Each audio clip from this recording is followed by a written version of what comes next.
Hello friend, चलिए discuss करते हैं कि मॉक टेस्ट मार्क्स नीट में क्या आ रहा है आपके पास, और मॉक टेस्ट देना चाहिए और रिवीजन करना चाहिए, आपको ये डिसाइड करनी है। तो देखिए बेटा, आपका मार्क्स चाहे 400 आ रहा है या 500 आ रहा है, 500 टू 600 के बीच में आ रहा है, 600 टू 700 के बीच में आ रहा है, वो सारे आपके irrelevant at point of time, अभी की पॉइंट ऑफ टाइम में इरिलेवेंट है। इस मार्क्स के बारे में सोचिए ही नहीं। सिर्फ आप अपनी, आपने क्या करना है, आपको सोचना क्या है कि आपको थर्ड मे को आपको कैसे परफॉर्म करना है ताकि गवर्नमेंट मेडिकल कॉलेज आप मिले, उसके बारे में आपको सोचना है बेटा।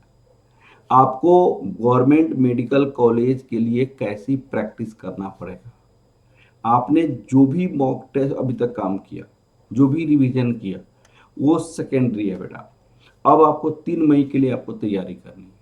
3 मई के लिए मैं कैसे परफॉर्म करूं ताकि आपका मार्क्स इतना आ जाए ताकि गवर्नमेंट मेडिकल कॉलेज मिल जाए। अब देखिएगा, वो डिफरेंट डिफरेंट इंस्टीट्यूट्स में डिफरेंट डिफरेंट आपके पास नंबर आ रहे हैं। वो नंबर आपका सेकेंडरी है, अब कुछ नहीं करना है, उसके बारे में सोचना ही नहीं है। अब वो टाइम खत्म हो गया। देखिए, बहुत सारे इंस्टीट्यूट की अपनी ऑब्जेक्टिव होती है टेस्ट लेने का।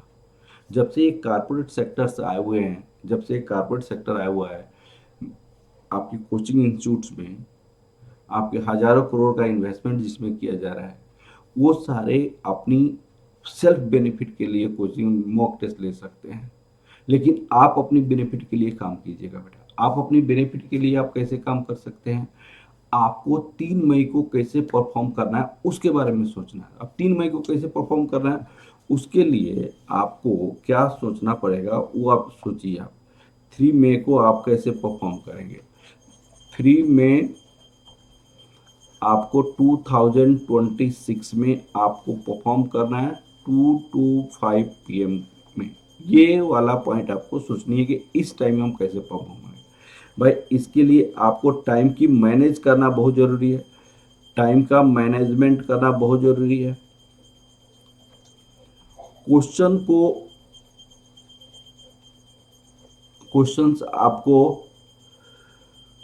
सॉल्व करना बहुत ज़रूरी है। जो आपके पास वीकनेस है उसको रिमूव करना ज़रूरी है। इस वीकनेसेस को रिमूव, टाइम की मैनेजमेंट आप मॉक टेस्ट देने से ही आएगा, आपको मॉक टेस्ट देने से ही आएगा। क्वेश्चन वो 2 से 5 बजे 2 to 5 PM पे जो 3 मई को आप फेस करने वाले हैं, वो आपको प्रैक्टिस करने से ही आएगा। आपको प्रैक्टिस करने से, रिवीजन करने से नहीं है, मॉक टेस्ट प्रैक्टिस करने से आएगा। अपनी बॉडी को, अपनी माइंड को, अपनी सोल को आप ऐसे बना लीजिए कि 2 to 5 मुझे करनी है तो कैसे बेस्ट करना है। जो आप 2 to 5 में जो आप पेपर देंगे, 2 to 5 PM पे जो पेपर देंगे, इस पेपर के लिए आज से ही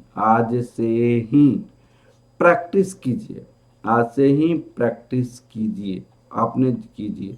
आज से ही प्रैक्टिस कीजिए कि मैं इसको बेस्ट कैसे बना सकता हूँ। मान लिया जाए कि आपने आज 2 to 5 बैठा, एकदम जस्ट लाइक अ नीट की एग्जाम के जैसा। इसमें आपके पास क्या और इम्प्रूव कर सकते हैं ताकि और बेस्ट हो जाए, उस इम्प्रूवमेंट के बारे में सोचिए बेटा। अगर 2 to 5 आप मॉक टेस्ट देते हैं, बाकी समय भी आपके पास 10 आवर्स के अप्रॉक्स बच जाएगा, उसमें आप स्टडी कर सकते हैं, रिवीजन कर सकते हैं, अपने वीकनेस पे काम कर सकते हैं। लेकिन ये 2 to 5 जो 3 मई को एग्जाम होने वाला है, उस 3 मई के एग्जाम को आप कैसे बेस्ट बनाएंगे, वो आज ईच डे 3 मई के लिए आज आप काम कीजिए, आज से काम कीजिए। सबसे पहले क्या करना पड़ेगा बेटा, आपको मॉक टेस्ट बनाना पड़ेगा। मॉक टेस्ट बनाना पड़ेगा। क्या मॉक टेस्ट हमारी 3 आवर्स में कंप्लीट हो गया? नहीं हुआ। मान लो कि नो, तो कितनी शॉर्टेज टाइम बच गई? शॉर्टेज टाइम कितना आपका हो गया? इस शॉर्टेज टाइम को कैसे रिमूव किया जा सकता है? अब आप इस पर सोचिए। आप 3 आवर्स, ये शॉर्टेज टाइम को कैसे रिमूव किया जा सकता है, कैसे आप कर सकते हैं, ताकि कितना फास्ट करेंगे। क्या आपका क्वेश्चन जो बनाएंगे, क्वेश्चन जो सॉल्व करेंगे, उस क्वेश्चन की पैटर्न क्या होगा? क्या बायोकेमिस्ट्री फिजिक्स होता है बहुत सारे बच्चों को। अब बहुत सारा बच्चा ऐसा भी होता है कि बायो केमिस्ट्री बनाया, उसके पास दिमाग एकदम एडजस्ट कर जाता है, फिजिक्स बनाने में ज़्यादा दिमाग की जरूरत होती है तो बनाता है नहीं। तो आप ऐसे भी कर सकते हैं, जब आपका प्रीवियस माइंड हो, फिजिक्स का जो जो क्वेश्चन आपको जैसे देखते ही आपका इमेज दिमाग में बनता हो, इमेज, फिजिक्स आपको देखते ही आपके दिमाग में इमेज बन जाता हो कि बस इसकी सॉल्यूशन ऐसा है और 2 to 3 स्टेप में कंप्लीट होने वाला है, 2 to 3 स्टेप में आपका कंप्लीट होने वाला है। इस क्वेश्चन को फिजिक्स को पहले बना लो फर्स्ट, मैंने आपका फ्रेश माइंड से, क्योंकि फिजिक्स टफ होता है। उसके बाद आप क्या करो, बायो पे कंसंट्रेट करो, बायो आपका 360 मार्क्स का है। उसके बाद केमिस्ट्री करो। अगर आप फिजिक्स जाते जाते आपके पास अगर दिमाग आपका खत्म हो जाता है तो आप फिजिक्स पे आप पहले ही आप जस्ट आपको 45 मिनट्स इनको दे दो, 45 मिनट्स इनको दे दो। अब सिर्फ उतना ही क्वेश्चन सॉल्व करो जो आप क्विक कर सकते हैं, आप क्विक इजीली कर सकते हैं। वो फालतू वाले क्वेश्चन पे दिमाग नहीं लगाना फिजिक्स के। बायो पे कंसंट्रेट कीजिए, केमिस्ट्री पे कंसंट्रेट कीजिए। उसके बाद अगर फ्रेश माइंड में अगर फिजिक्स आपको हो जा रहा है तो ठीक है। और आप प्रैक्टिस कीजिए कैसे क्वेश्चन का हम सॉल्व करेंगे, दो चार अभी 8 दिन आपके पास टाइम है, ताकि आपको बहुत अच्छा परफॉर्म करेगा। भाई 2 मई को भी आपको मॉक टेस्ट बनाना है, 3 मई के लिए तैयारी करनी है बेटा। तो आप टेंशन मत लो, जितना पढ़ना था पढ़ लिए, अब आपको पढ़ना रिवीजन करना था कर लिए, लाइन बाय लाइन पढ़ना था पढ़ लिए, अब पढ़ाई नहीं करने की जरूरत नहीं है। अब आपको 3 मई के लिए तैयारी करनी है, जब फाइनल फाइट आपका होगा एनटीए से, ठीक है ना। तो आपको गवर्नमेंट मेडिकल कॉलेज के लिए आपको यही अब करना पड़ेगा।